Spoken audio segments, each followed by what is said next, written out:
이렇게 내 입으로 표현하는 그 모습이 신앙이고 또 하나님께서 나에게 이루어 주신 은혜의 표현의 모습인 거지요. 그래서 이렇게 우리는 행동으로 어떠한 모습을 표현해내는 그것이 중요해요. 그게 신앙의 모습인 겁니다. 오늘 제목이 추수되어지자입니다. 참, 이 추수라는 그 말을 이렇게 사용하기가 좀 쉽지 않은 현 모습의 모습을 보게 되지요. 그러나 성경에 분명히 이러한 말씀을 우리에게 해 주시기를 원하고 계시고 또 이렇게 되어지기를 그 하나님이 원하고 계시고 있다는 겁니다. 이게 하나님이 하시고 계시는 일인 거예요.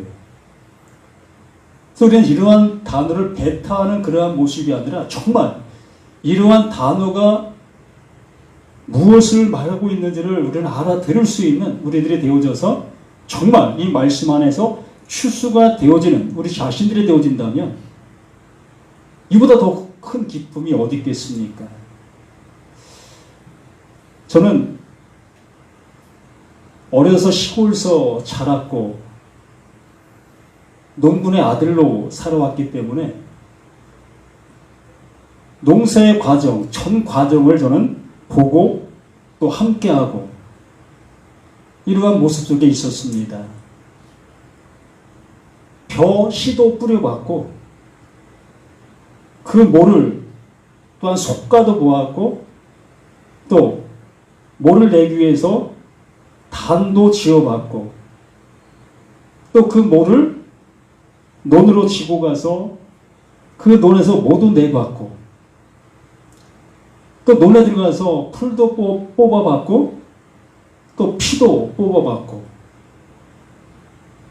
또 가을이 되어 그 벼를 수확하는 낫을 들고 가 벼를 쥐어보기도 했고 또 그 빈 벼를 지게에다 지고 그 논에 빠지는 논에서 지고 나와보기도 했고 또한 그걸 말려서 탈곡기에 탈곡하는 예전에 궁굴레통이라고 하지요.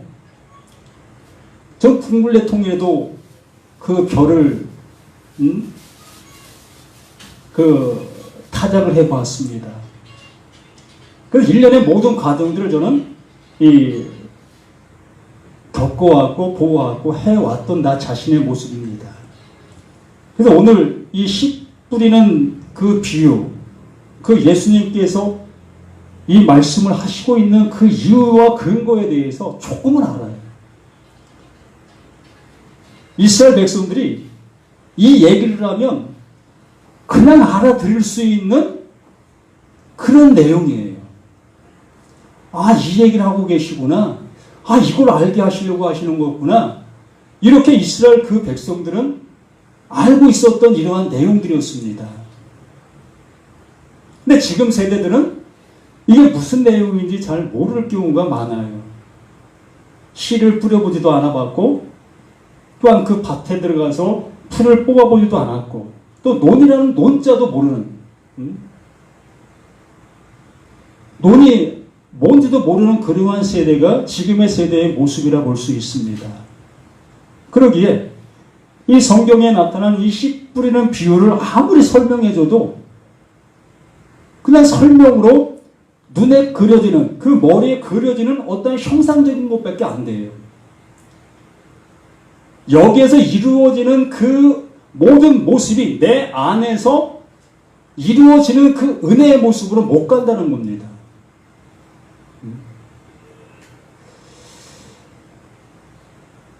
제가 며칠 전에도 시골에 가서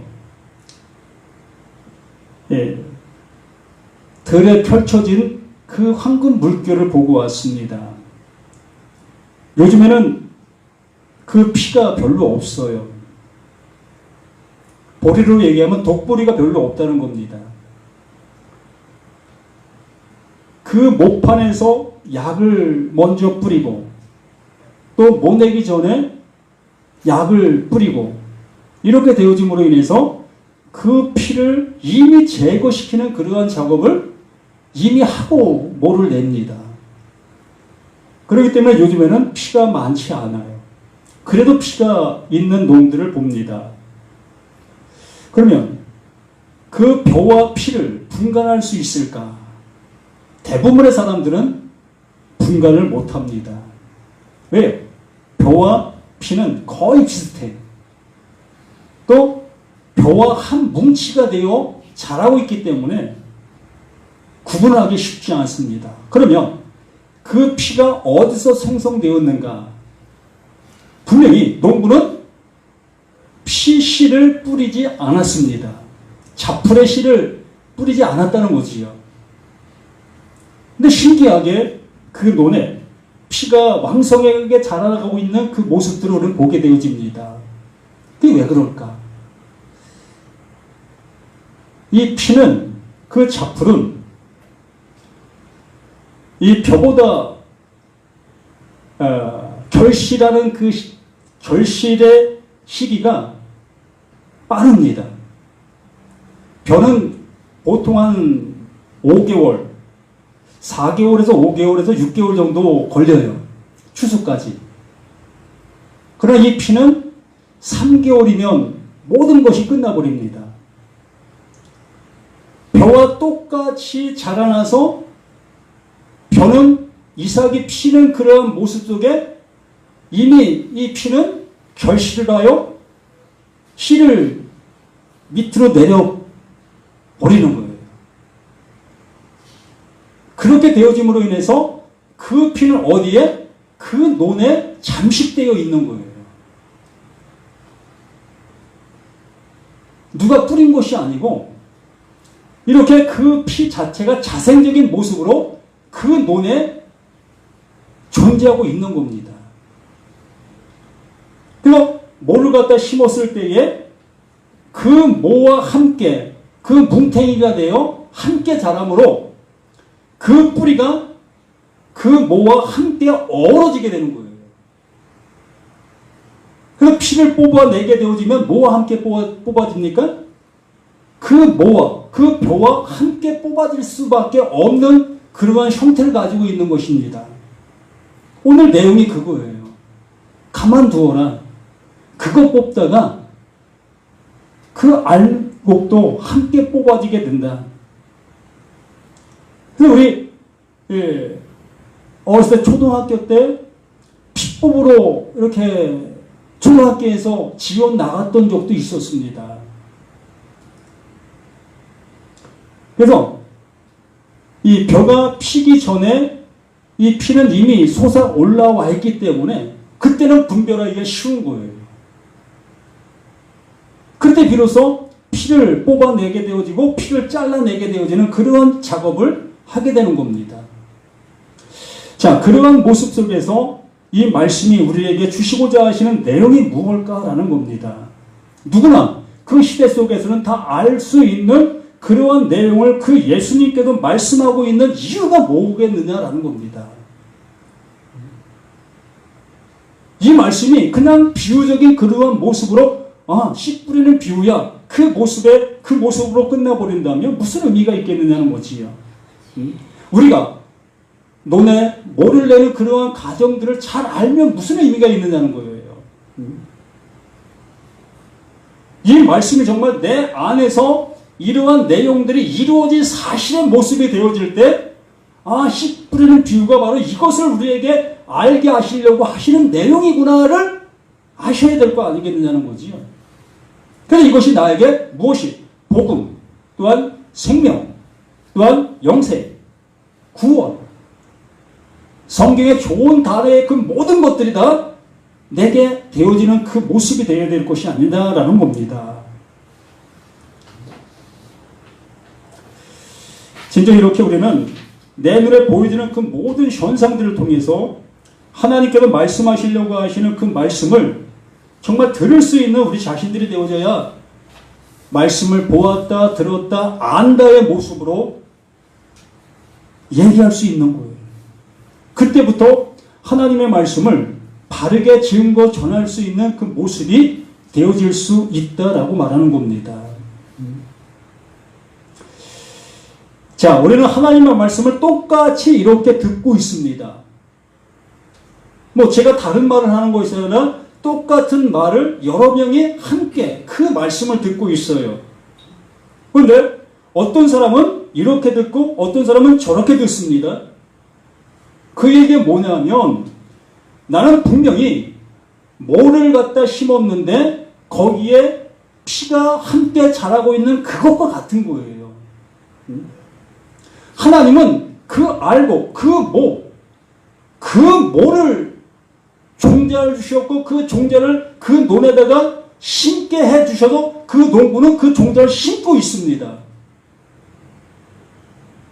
그러나 그 말씀을 듣고 있는 그 모습에 있는 나는 그거를 뭐로 듣고 있다? 피로 내가 갖고 있게 되어진다는 얘기예요.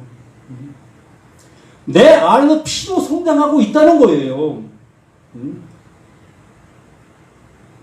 그 피로 내가 성장이 되어 내가 알고 있는 듯 살아가고 있는 이 모습을 알게 해주시려고 하고 계시는 거예요.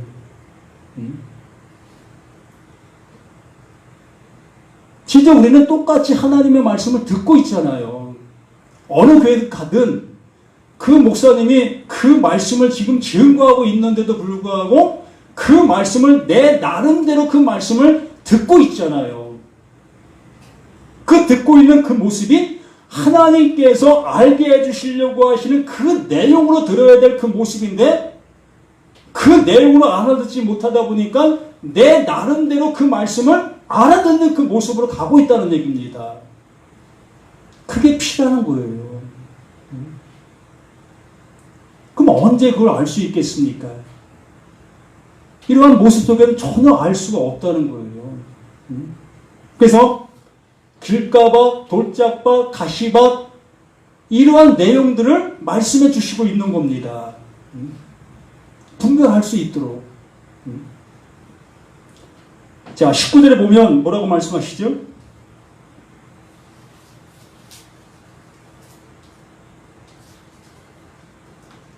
아무나 천국 말씀을 듣고 깨닫지 못할 때는 천국 말씀을 듣고 깨닫지 못할 때는 이걸 나눠보셔야 합니다. 밖에 있는 누구, 다른 누구 이것으로 자꾸 우리가 생각하게 되어지다 보면 나는 하나님의 말씀을 잘 듣고 있는 사람이야 라고 생각하게 되어지게 되는 것입니다. 그러므로 이 모든 말씀은 바로 내가 수신자라는 것을 전제하고 이 말씀을 보시고 갈 수 있는 우리들이 되어야겠다는 겁니다.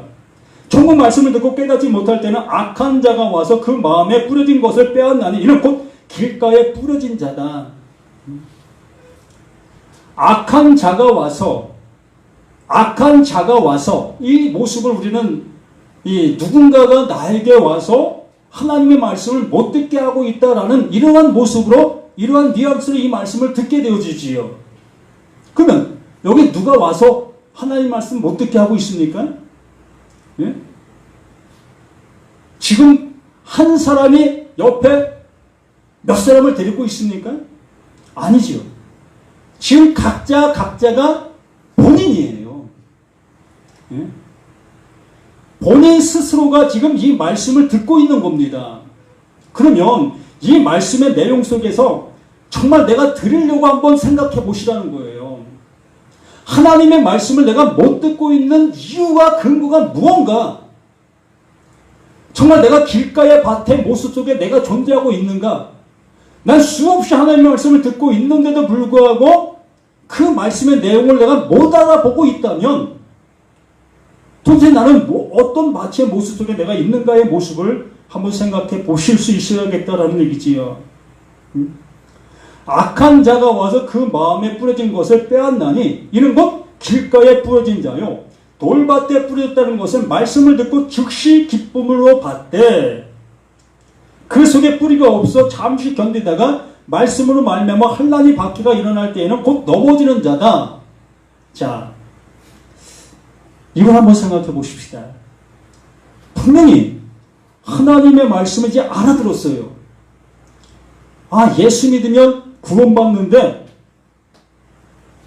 수고하고 무거운 짐진 자들아 다 내게로 오라. 내가 너를 구원하리라. 이 말씀을 이제 바로 알아들었어요. 아, 수고하고 무거운 짐든 짐이라는 것이 내가 하나님의 말씀을 내가 이루려고 했던 그 많은 그 일들이었구나.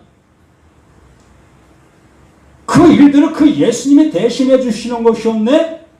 이렇게 알아들었습니다. 그런데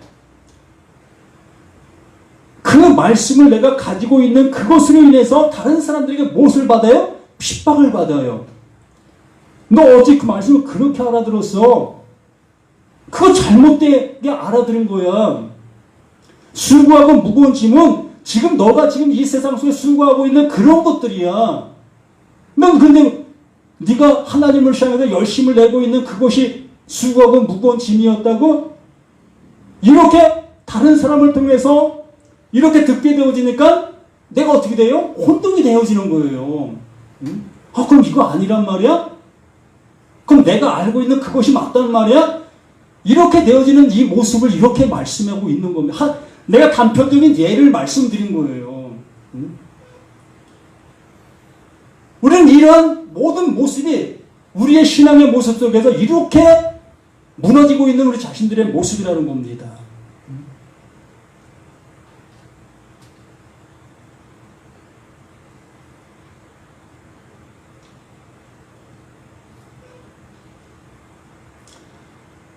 또 가시밭에 가시떨기에 뿌렸다는 것은 말씀을 들으나 세상의 염려와 재물의 유혹에 말씀이 막혀 결실하지 못한 똑같은 맥락이에요. 하나님의 말씀을 가지고 있음으로 인하여 내 삶에 많은 손해가 끼쳐지게 되어지는 그 일례적인 일들로 인하여 그 하나님의 말씀을 버려버리게 되는 겁니다. 특히 이 시대 속에서는 이 말씀이 기록됐던 그 시대 속에서는 이러한 모습이 너무나 컸어요. 그 예수를 따라간다는 그 모습으로, 예수를 믿는다는 그 모습으로 인하여 말 그대로 직장도 잘리고 그 사회 속에서 정말 내돌림 당해지는 그러한 모습들, 더 나아가 목숨까지 빼앗기는 그러한 모습에 이르기까지 이러한 일들이 일어났었던 그 시대적인 그 모습에 있었습니다. 그러므로 내 목숨, 내 삶의 그 모든 모습을 중요시 여기는 그러한 모습 속에서 그 말씀 때문에 내가 그 길을 가겠다고요? 못 갔던 거예요.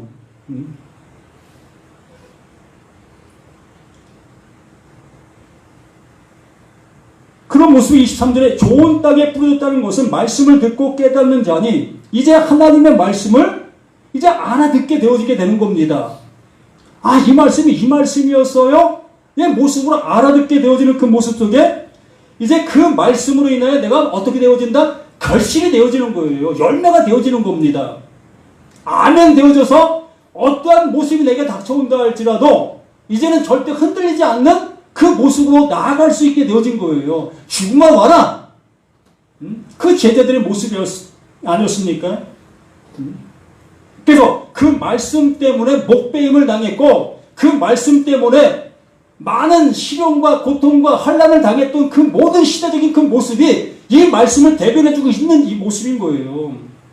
이 시대도 마찬가지입니다. 하나님의 말씀을 바르게 가지고 말씀대로 날아가는 그 모습 속에 있는 그들에게는 점점점 친구가 떠나가게 되어지고 점점점 외톨이가 되어지게 되어지는 그러한 모습으로 갈 수밖에 없어요. 말씀을 함께 나눌 사람이 없어진다는 겁니다.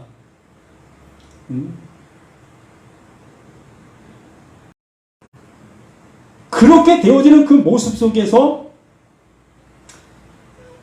24절에 예수께서 그들 앞에 또 비유를 들어 이르시되 천국은 좋은 씨를 제밭에 뿌린 사람과 같다. 그 말씀을 알아들은 자의 모습이 바로 천국이라는 거예요.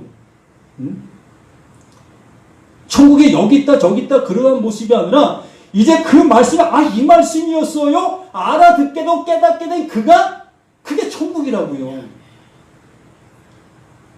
그게 영생이고 그게 구원이고 이것을 우리들에게 이루시려고 하시는 그 모습이 이 말씀의 모든 것들입니다. 그래서 25대 사람들이 잘 때 그 원수가 와서 예수께서 그들 앞에 비유를 들어 이르시되 천국 좋은 씨를 제밭에 뿌린 사람 같으니 사람들이 잘 때 그 원수가 와서 곡식 가운데 자라를 덧뿌리고 왔더니 싹이 나고 결실할 때에 가지도 보이거늘 집주인의 종들이 와서 말하되 주여 밭에 좋은 씨를 뿌리지 아니하였나이까. 그런데 가라지가 어디서 생겨납니까? 가라지는 교회에서 생겨나는 거예요. 말씀을 아는 사람들 속에 생겨나는 겁니다. 말씀을 모르는 사람들에게는 가라지가 없어요. 말씀을 안다 여기고 있는 그들에게서 가라지가 형성되어지고 나올 수밖에 없는 거지. 이렇게 하나님 분명히 하나님이 의도하신 내용이 있는 그 말씀을 우리에게 주셨어요. 내 안에 뿌리셨습니다. 하나님의 의도가 하나님께서 이루시려 하는 내용이 있는 말씀을 우리에게 주셨다는 겁니다. 그 내용이 있는 말씀을 우리가 들었다면 그 내용이 내 안에서 똑같이 이루어지는 그 모습으로 그 말씀을 알아들어야 될 우리들이었다는 거지요. 그런데 그 말씀을 달리 알아듣고 있는 그 모습이 덧뿌려진 나쁜 씨의 그 모습이다라고 얘기하는 겁니다. 누가 덧뿌린 겁니까? 바로 나 자신이 나의 욕심과 못 알아듣는 나의 모습이 그것으로 이끌고 가는 그 모습이 되어지는 거예요. 자꾸 밖에서 찾지 마시라는 겁니다. 욕심은 내 안에 있어요. 내 눈에 보여지는 그 모습을 향해 나는 가고 있는 겁니다. 나는 한 눈을 가지고 있는 거예요. 한 눈을 가지고 있으면서 이 길도 볼 수 있고 저 길도 볼 수 있는 게 나라고요. 그러므로 내 육신에 이끌리는 눈을 갖게 되어지면 내 육신이 좋아하는 그 모습을 향해서 내 눈이 향하게 되어지고 그곳을 향해서 갈 수밖에 없는 게 우리들의 모습인 겁니다. 그러나 하나님께서 내 눈을 멀게 하시고 그 하나님의 눈을 내 안에 넣어주시게 되어졌을 때 비로소 이 성경의 말씀이 그 하나님의 의도하신 그 은혜의 말씀으로 보여지게 되어지는 그 모습이 되어지는 겁니다. 그래서 소경을 눈뜨게 했던 그 사건이 바로 그러한 모습을 알게 해주시려 했던 그 모습이었던 겁니다. 본다 하는 자는 소경이요. 보지 못하는 자는 내가 보게 해주리라. 이렇게 해주시겠다고 하시는 것이 그 내용 속에 담겨있는 그 복음이었던 거예요. 우리 모두가 우린 본다 하고 있는 그 모습이 원수가 와서 덧뿌리고 한 그 모습 속에 살고 있는 나의 모습인 거예요. 모든 내용이 그 예수가 말씀하신 하나님 말씀하신 모든 것이 하나로 말씀하고 있었던 거예요. 모든 내용은 한 가지밖에 없었던 겁니다. 그러나 우리에게 보여지는 모든 내용들은 각각 수없이 많았던 거고요.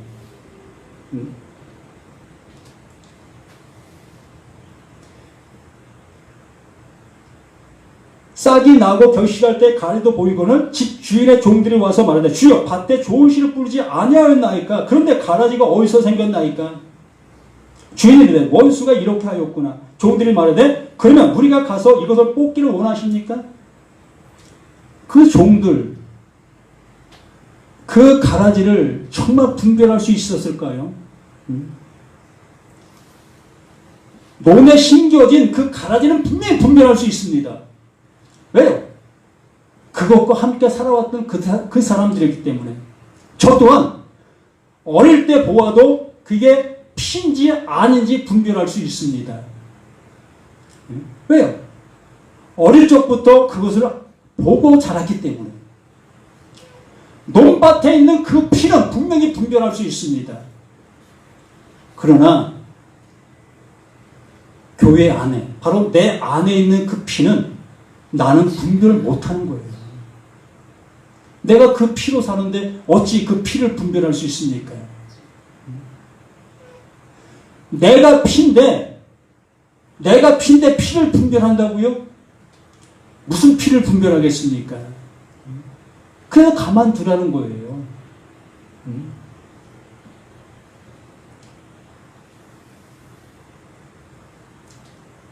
주인이 이르되 가만두라. 가라지를 뽑다가 곡식까지 뽑을까 염려하노라. 가라지를 뽑다가 곡식까지 함께 뽑혀 나가는 겁니다. 너 왜 이렇게 사니? 너 예수 믿는 지가 몇 년인데 뭐 이 정도밖에 안 돼. 이렇게 우리는 많은 모습의 얘기를 하지요. 그래서 그 얘기를 듣고 있는 사람은 뜨끔뜨끔하게 되어지게 되고, 그걸 잘 알아듣게 되어진다면 또 좋은 길로 갈 수 있습니다. 그런데 대부분의 사람들은 그런 얘기를 듣게 되어지면 반감을 삽니다. 곁길로 가지요. 에이, 내가 이런 길로 가. 내 편한 길로 가지. 그래서 뒤돌아서는 곳이 대반의 모습이 그래요. 안 들어요. 그렇기 때문에 추수 때가 되어질 때 비로소 자신이 어떠한 모습이 되어져야만 비로소 알게 되는 거예요. 자신의 삶에 어떠한 계기점이 주어져야만 비로소 자신이 피인지를 알게 되어지는 겁니다. 내가 하나님의 말씀을 잘못 들었다는 것을 알게 되어지는 거예요. 그때 그 하나님께서 이제 그 말씀을 주시사 그 말씀으로 인해서 우리를 건져주시는 그 은혜를 입게 되어지는 그 모습이 이 말씀의 내용이고 우리에게 주시고자 하시는 하나님의 복음의 복음인 겁니다. 그래서 씨 뿌리는 비유가 다른 곳을 향해서 말씀을 하시는 것이 아니라 바로 나 자신을 향해서 말씀해 주시는 것이고, 피가 다른 곳에 있다는 것이 아니라 바로 나 자신이 피라는 것을 알게 해주시려고 하시고 계시는 하나님의 사랑이라는 것. 그러나 그 피를 뽑아내시지 아니하시고 인내하시고 기다리고 계시는 그 하나님의 크신 사랑. 좀 더 여기서 리얼하게 말씀드리면 좀 더 알아들을 수 있겠지만 오해를 하실 것 같아서 여기서 멈추겠습니다. 그러므로 이 씨 뿌리는 비유를 정말 이 말씀을 잘 보시면서 나에게 무엇을 말씀하시려고 하시는가를 들으실 수 있는 저와 우리 모두가 되시기를 예수님의 이름으로 간절히 부탁을 드립니다. 아버지 하나님, 주시고자 하시는 그 사랑이 나에게 이렇게 나타남받은 그 모습을 보면서 이것이 정말 하나님께서 주시고자 하시는 열매인가를 분별할 수 있는 지혜가 우리 모두에게 있게 하여 주시옵소서. 정말 내가 옳지 않은 열매를 맺고 있는 나라면 밝히 깨달아 그 하나님이 주시려 하시는 그 온전한 열매로 덧입을 수 있는 우리 모두가 될 수 있도록 도와주시기를 예수 그리스도 이름으로 간절히 기도드립니다. 아멘. 찬송가 235장